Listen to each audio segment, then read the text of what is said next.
Ой, махай се! Махай се! Нати! Нати! Чуф. О, хайде!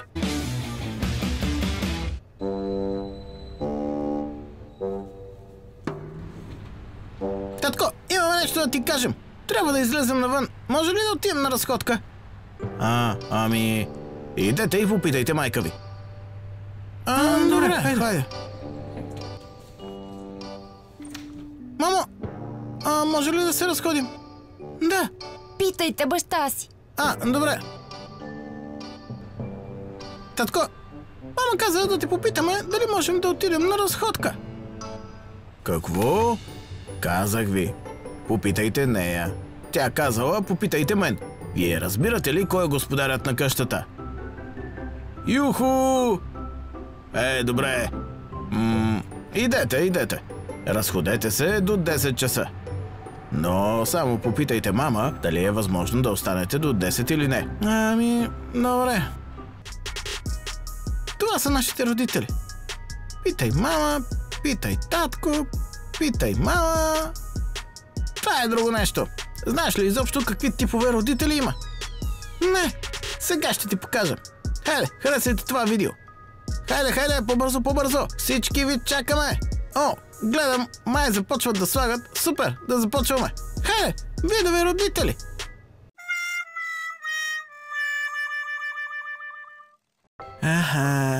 Ще направя вкусна и здравословна салата. Кое да отрежа първо? Ето една много хубава. Първо трябва да изрежа средата. Ой. Татко, здравей! Здравей, тате! Здравейте, мои умници! Здравей е прекрасна дума!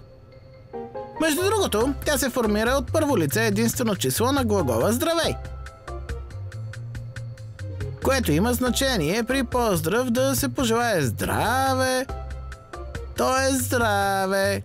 Много по-добре е да използвате нея, отколкото обичайната дума здрасти в текуща употреба.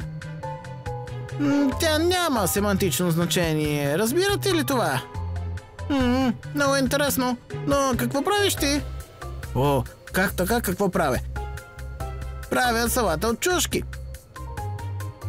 Но между другото, чушките на празно се наричат български. Защото първоначално не са расли там, а са се появили в Америка. А след това са пренесени в Португалия, в Турция, а по-късно вече и в слънчева България. Интересно! Да, много интересно. Но знаеш ли, тук имаме друг въпрос. Можеш ли да ни научиш как да се бием? Драв. Бой! Да. Какво говорите? Трябва да имаме спешен, сериозен разговор. Да, добре. Мои малки умници, може би нещо не съм ви разбрал. Какво искахте да ви покажа и на какво искате да ви науча? Не бой! Как? Бой! Това! Джаз! Ой! Запомнете! Това е всичко! Ой! Нати! Да! Ой! Аз запомнях всичко! Сега мога да се бия! Забуди!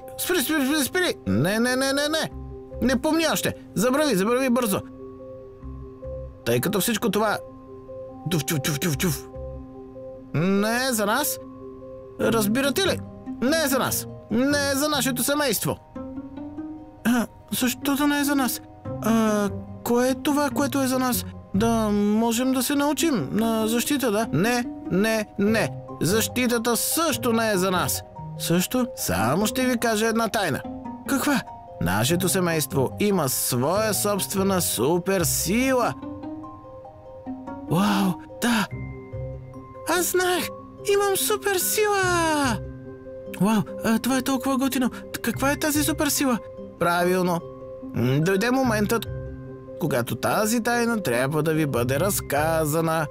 Сега ще ви я разкажа. Баща ви я разказа на мен, а на него неговият баща, а на него неговият и баща му, и баща му, и баща му, и така надалеч. Хайде, нямам търпение. Ще бъде много по-добре, ако не ви казвам, а ви покажа ясно. Хайде, Така, представете си училище и типичен представител на нашето семейство. О, колко ще е 96 плюс 735? Сега ще реша тази задача. Наблизо има училищни хулигани. Хайде, ти ми помогни. Добре. Те ще стоят и какво правят? Вероятно, така, ще ти покажа. Дразнят се и пушат. Лаш си, ще те набия. Да, нека те хвана, да, ще те бия. Да, браво. И нека направим това. Ето така, ходиш така и го чуваш. Ти си маняк! Ей, ела тук!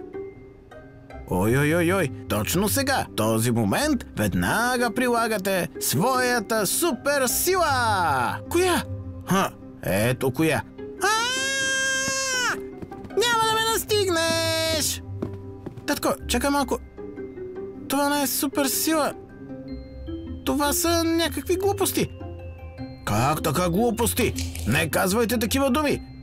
Защото дори в самурайския кодекс се казва, че е по-добре да спечелиш битката, без да я започваш. Но просто са забравили да допишат.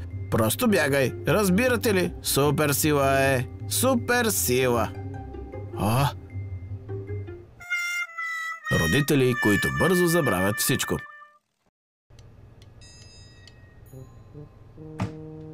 Момчета, дайте това.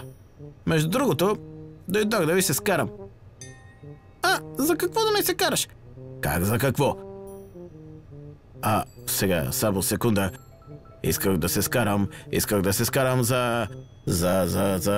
Забравих нещо. Добре, не се разсейвайте. Ще се върна по-късно, ако нещо се случи. Какво му става днеска? Не знам. Сетих се. Вие го дайте. Разбира се, че не съм такъв. Никога. А тук... Не знам какво точно... Стоп. Не ми обръщайте внимание. Нека се върна по-късно. Пак забрави. Това е хубаво нещо. Ето за това ще бъдете наказани. Вие вече си го изпросихте. Вие! Ти... И... Слушайте, точно сега, за секунда излизам... Да. И защо влязох? Чакай малко точно сега. И... така... Какво исках? Да, искаш ли да ни дадеш пари за новия PlayStation 5? Не помниш ли? Точно това. Да? Сигурен ли си? Разбира се. PlayStation 5? И аз тръгнах така, отворих вратата и това е... Точно така. И парите са тук. Благодаря на всички за напомненията. Супер, да, благодаря. Сега ще го поръчаме. Моля, какво да купим? Напомни ми, какво ще поръчваш? PlayStation 5, нали? Да, точно така. До тук, Артур. Как беше втория там? Давид. Да, точно така. Да. Яко! Много яко! Родители, които никога не са вкъщи. Готино, всичко е готино. СМС. От кого? Татко пише, че днес се връща по-рано от командировка. Татко ли е този, който винаги е в командировка или на работа? Да, той е. Освен това, тръгва толкова рано, още докато спим. И после се идва толкова късно, когато ние пак спим. Спомням си, че един ден се събудих през нощта и отидох да пия вода. И видях татко да спи в стаята. И какво, не го ли беше виждал по-рано? Да, това е късмет за теб. Представяш ли си, днес той си идва по-рано. Яко! Наистина, татко!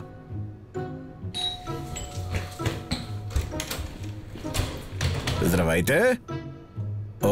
Кажете ми, това пети апартамент ли? Да, пети. Пети.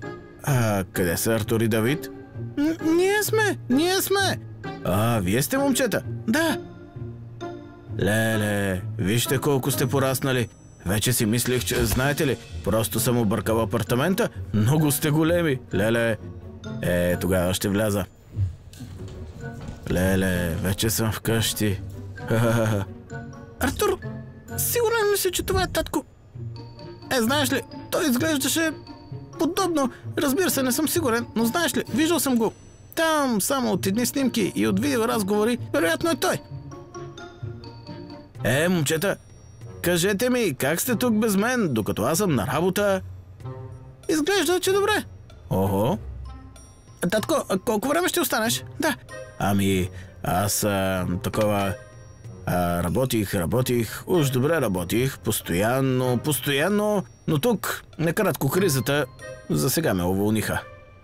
Така че ще си стоя вкъщи, докато си намеря нова работа, надявам се скоро. Ще бъдеш вкъщи? Това е някак необичайно. Така е, да. И между другото забравих, веднага щом се върнах от командировка, веднага се замислих какво да купя на децата си и ви донесох подаръци. Специални подаръци.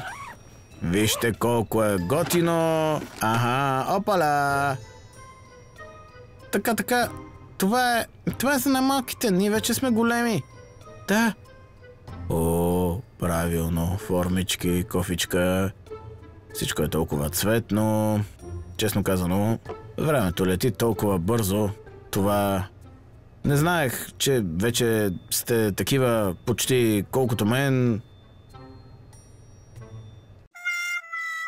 Суеверни родители.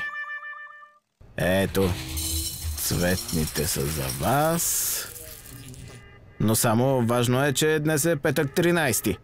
Така че трябва да ядете много внимателно. Внимавате да не се задавите, защото е петък 13. Татко, но в Китай 13 се смята за щастлив ден. За какво говориш? Това е в Китай. А при нас дори 13 не трябва да се произнася. По-добре е така, нали? По принцип е по-добре да си плюеш през рамото. Добре. Тьфу. Не по мен! Точно така. Трябва да плюеш и през другото. През другото? От дясното ли? Обикновено се казва през лявото рамо. Слушай, има такива суеверия, че отляво е по-късо, а отдясно не. Разбираш ли? Хайде. И... Готово. Нищо чудно, че си роден в понеделник. Има ли някакъв друг знак? Разбира се. В понеделник да се родиш? Не. Ето, всичко е наред. Всъщност ти си в сряда. Знаете ли също, че когато на някой черна котка му мине през пътя, и така... И това е лош късмет. Добре тогава. Видя ли? Кихна. Значи е вярно. Вярно е със сигурност. Вече е на 100% вярно. Да. Татко, какво означава, ако те сърби лявата ръка? Това е добре. Ако е лявата ръка, това означава на пари. Ще има печалба. Това е страхотно. Супер. Ако е дясната? Дясната също е добре. Това означава, че ще кажете здравей така, хоп, здравей, създават се нови запознанства, приятелства, много е готино, да. Татко, ако те сърби бузата? Коя? Отляво ли? Да. Лявата буза тя е специална, да. Нали знаеш, през цялото време това е опа, защото можеш просто да пропуснеш от лявата страна. Ясно. Ако дясната те сърби? Слушай, ляво, дясно. Да. Това е такъв знак. Можеш да пропуснеш нещо. Внимавай. Днес става ли да внимаваш? Тогава всичко е ясно. Ако ме сърби главата тук, точно отгоре... Точно отгоре е тук? Там, да. Да, има такъв знак. Вървете внимателно под балконите. Ледена висулка може да падне, разбирате ли? Ако те сърбят ръката, бузите, корема и гърба, какво е това? Какво? Този знак е много важен. Отидете спешно и се изкъпете с шампуан и сапун, защото така можете да хванете лиши, микроби. Да, има всякакви родители. Да, между другото, приятели, напишете в коментарите кой тип сме забравили да добавим към това видео. Ако видеото ви хареса, ще направим и втора част.